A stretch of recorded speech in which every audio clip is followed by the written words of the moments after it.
Thank you and welcome back, my viewers.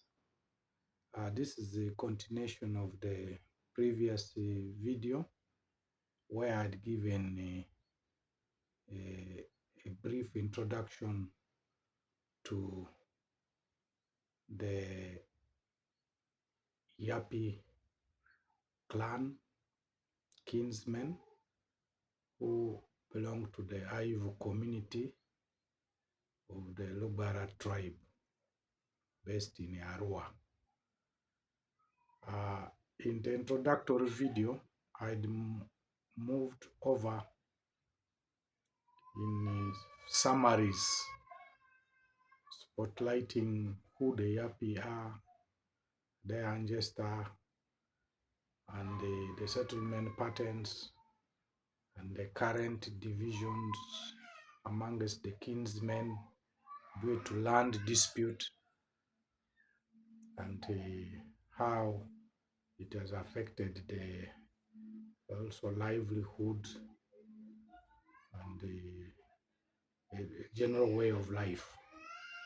Thank you. In today's video, we're going to go a bit detailed into what I'd already introduced in a short video. As mentioned earlier, we are an ethnic tribe of Lubara called Yapi. Yapi, they are a tribe, they are an ethnic tribe or a clan within the Aivu community, which is largely found in Arua district, surrounding the Arua city. Actually, the entire land of Arua city is formerly the land of Aivu. We are located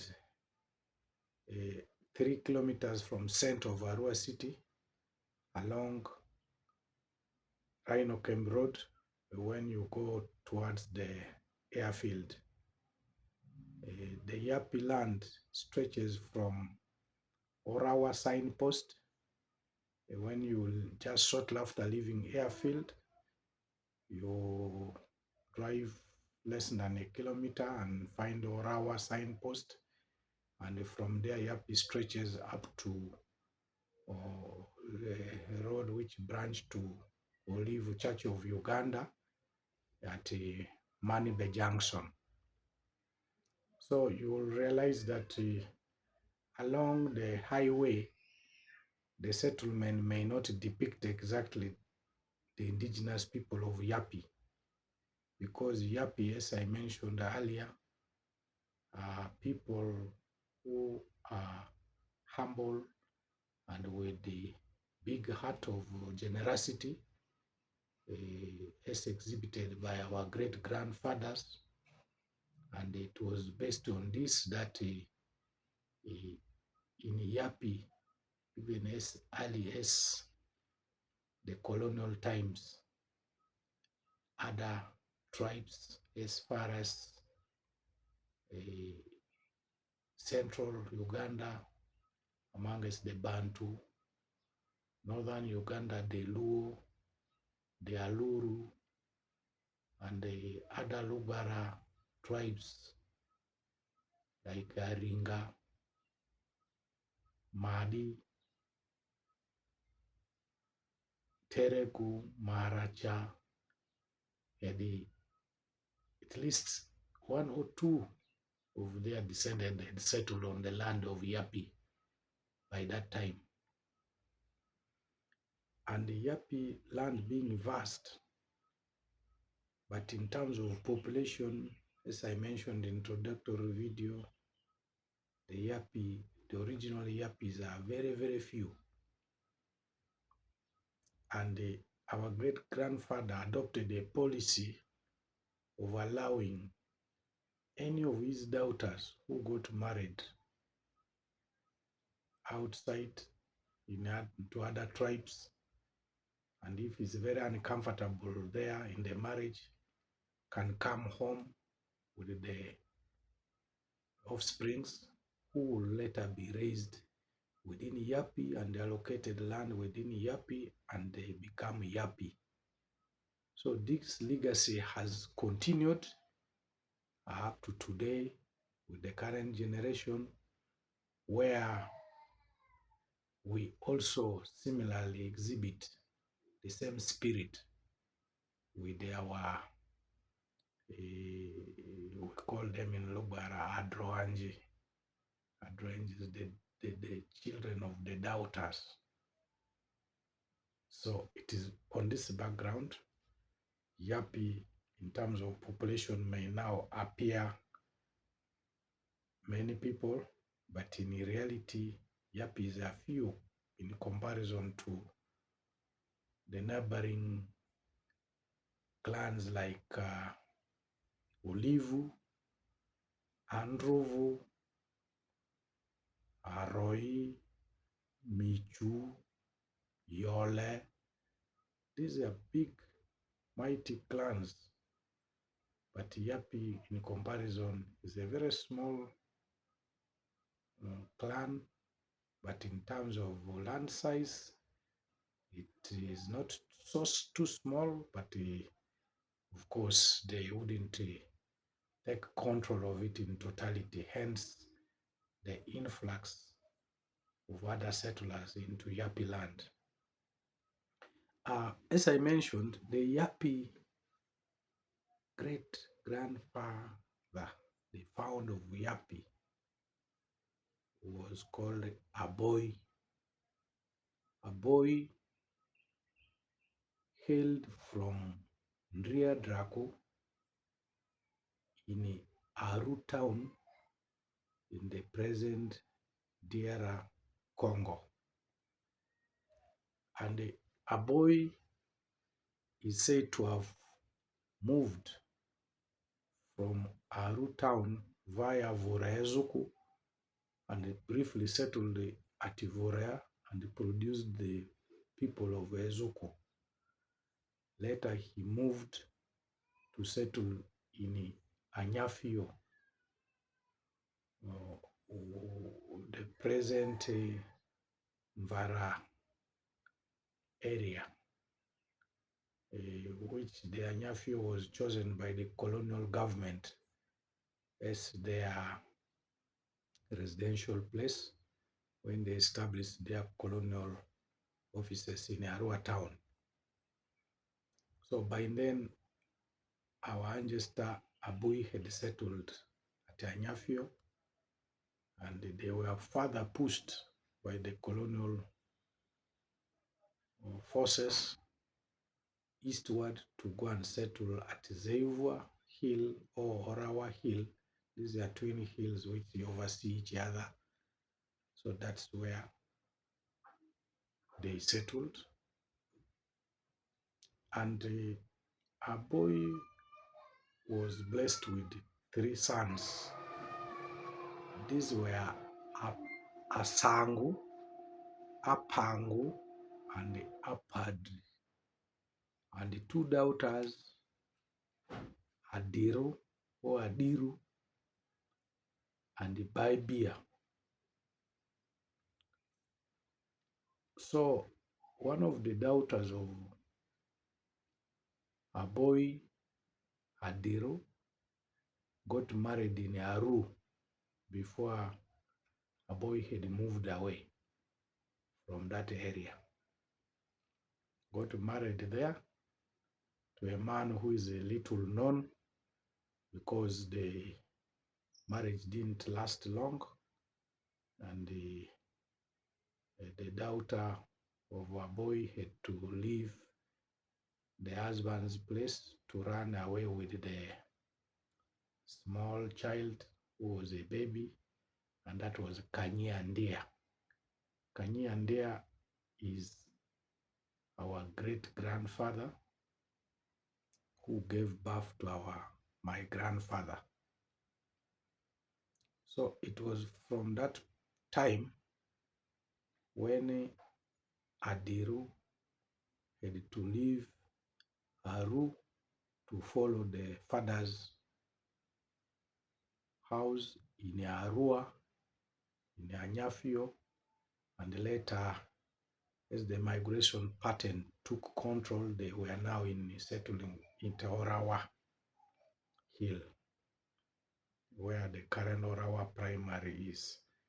They settled on under that foot of the hill, Yapi people. So from there, Kanyi Ndia, when he grew up, that was now under the help of his uncle Asango, because the grandfather Aboy had already died. So Asango helped Kanyi Ndia to get married. Kanyi Ndia married a lady called Zabazia from Androvu or Perevu, and produced the Drechabo and the Ochiondo and the two sisters. So from there, Drechabo, when he grew up, decided to also migrate further east and settled where we currently are, closer to Olive Church of Uganda. That is where we are currently. And his generation started to be now called Yapi Bora. The original Yapi have been produced by the three sons of Aboy, Asango, Apango, and Apadri. These three boys, their generation extended to have the true Yapi, who now formed the original Yapi. And amongst this, Asango begot Nyadigadi, Agamia, and Ajua Nyati. Apadri begot Engomai and Ye. Engomai begot Mary Aoro, Opichia, and Chadri. Then there, the last son of Abui, which formed the original Yapi, Apango, begot Ezra. Ezra begot Angui. Angui begot Ewavua. Ewavua begot Valerio Chaya. And these generations have settled according to this pattern of their great grandfathers, one of which we now refer to as the Yapi, Anikani. These are the original Yapis. Then our great grandfather Kanyi Ndia, because he was already adopted fully and assimilated into Yapi community as one of the sons of Yapi, which legacy continues up to today, where his son now Drechabo started his own generation of the Yapi Bora. That is now us. So from there, we continue to live in harmony, in peace. And the Drechabo got married first to my grandmother, Julia Nyayo. Nyayo is actually the clan where she came from. And that's how they used to accord respect to respected women in the community. They will call you by the name of your kinsman. So Julia or Juliet produced my father, Ugua Jackson, and Christopher Nyaya, and also two other daughters, Tokoro Clara and Elevira. And yet another marriage to Susanna Ebunia. He produced Tia Nason. He produced Thomas Engbelekia, and also one lady, Oluda. And then he also adopted the late father, Kanye Ndia's last wife, Helen Ondoro, and produced Agabito. And later Agabito produced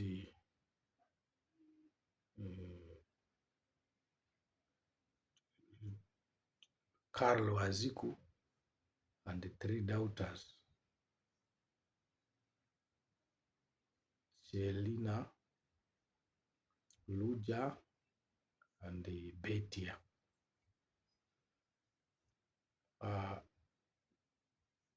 Drechabo also married another woman, Rita Adroro, and produced three girls, Rosa, Maria, and Gita. Maria later on got married in Ombachi and produced our Adwanji, Matua, and others. Then Gita got married in Ombakoro around the foot of Orawa Hill there, near Asuru, and produced Edward, produced Roti, produced also Apango, and the Dradria, and also the sisters. Then Rosa got married in Moni and produced the Nyakua and Ande, and one other brother, Erico. So these are the generations of Ray Chavo.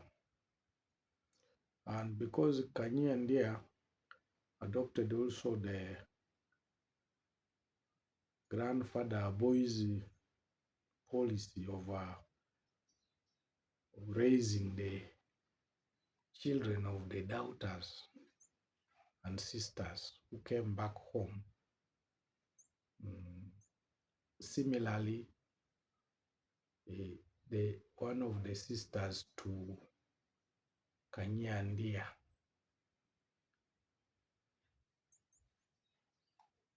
who got married in Iriki and came back home with her baby boy, Okudewo, grew now with the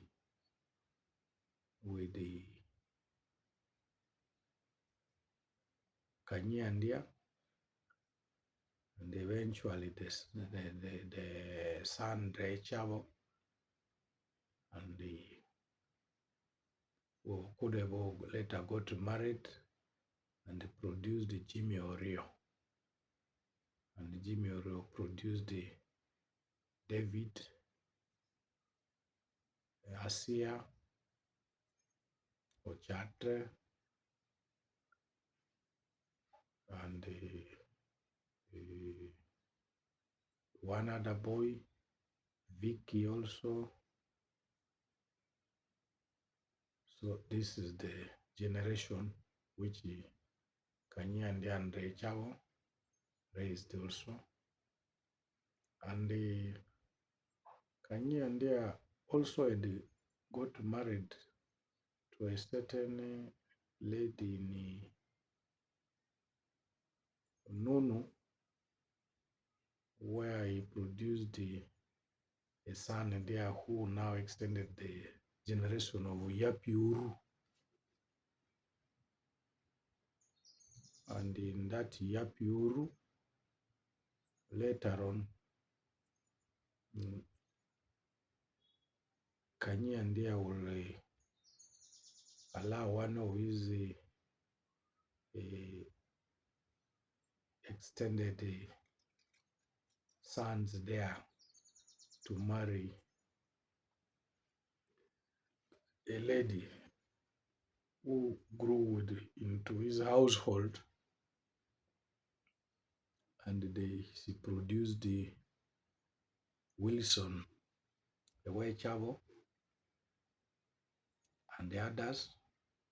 And also, when marriage there became a problem, she came back home with her children, and we are settled also where presently they are close to the Church of Uganda, Church of Olive, which is also part of the Yapi. So this is how the settlement within Yapi had expanded or grown over the period. Nevertheless, because we are a poor generation, these were handing people, they never attached much value to education, and any other settlers who came to live with them continued to use them as labor with no much gain. And as such, very few of us got chance of any higher education, and most of them were peasant farmers and could not afford to develop their land fully, leave alone take control of all the resources. And this has now, over the period, brought pressure and demand on outsiders to access land within our Yapi community. And our forefathers, uh, particularly the generation of my late father, which was the fourth generation, they had forecasted that challenge and united among themselves as brothers to allow this land be leased under one identity, and that was in the names of their brother Tia Naswan, because they knew Arua town will likely expand and the demand for development will take over this land for government projects, or individuals will buy off interest from our people. Indeed, even when my late father, who was the last man standing among the fourth generation, was still alive, this pressure became eminent with the prominent people, with the money, intellectuals, somewhere in government in positions of authority. They started pressing through vulnerable families to acquire land in order to displace the vulnerable family members, and without due diligence of coming through the elders and the opinion leaders, of the clan. And this caused us to come out as a family to resist any such sale of land, which was a sale in disguise where the families likely don't get what is rightful due to them. Uh, Many people have been repulsed in their attempts to buy and own land, and the others continue to withdraw their interest. New ones keep coming, pressing again. And this has now created grudge within our community, within ourselves as cousin brothers, because others have that interest of selling the land of their fellow vulnerable relatives and gain out of commissions from this. And because we stood as a family, it has not worked well for them, and they have resorted to now cheap way of fighting through supernatural powers, others through courts of laws. But nevertheless, none of this has shaken us, and we have stood the ground that our land is not for sale. But in any case, because of the need for development, when we choose to allow any family member to sell their land at all, they must get equitable return for the land they are going to lose forever. Because as our population continues to increase, land does not expand. And yet, these were poor people. At least the land, we can use it to settle without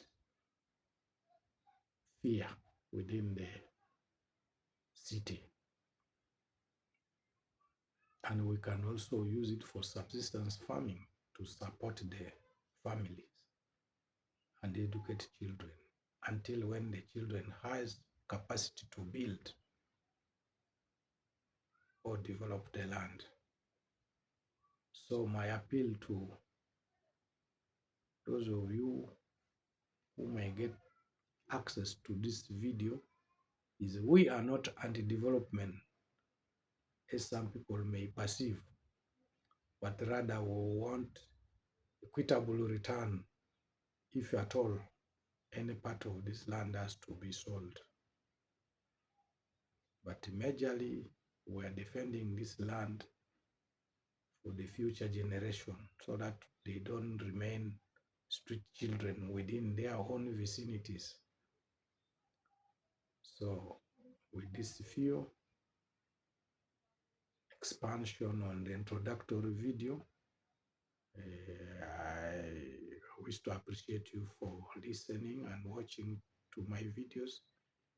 I'm going to continue bringing you more videos and more details on sector areas where I feel I have to expand and give you a more in-depth overview